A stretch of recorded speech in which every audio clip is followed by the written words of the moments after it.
Qizingiz Qur'on o'qisa, shuni bilingki, Xudo xolisa siz yutgan ota-onalardansiz.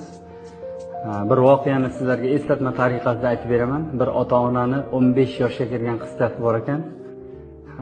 To'xtovsiz Qur'on o'qir ekanki, tasodifan endi Alloh joniga xaridor bo'lib, olamdan o'tib taniy qiz. Onani qulog'iga doim yig'i ovozi eshitilaverar ekan, shu Qur'on o'qiydigan xonasiga kirsa. Buni avvaliga dadasiga aytmabdi-yu, keyin iloji yo'q aytmaslikda dadasi ham eshitsa, haqiqatan ham to'xtovsiz yig'i ovozi eshitilaverar ekan. Keyin bir mahallaning katta domla buvasini aytib kelibdiki, domla buva, shunaqa qizim Qur'on o'qirdi-yu, olamdan o'tib qoldi. Shunaqa har doim shu xonadan yig'i ovozi eshitilaveradi. Juda ham hayron qolyapmiz desa, qori buva, domla buva kelib, bu sizlar uchun xush xabar, xursand bo'linglar.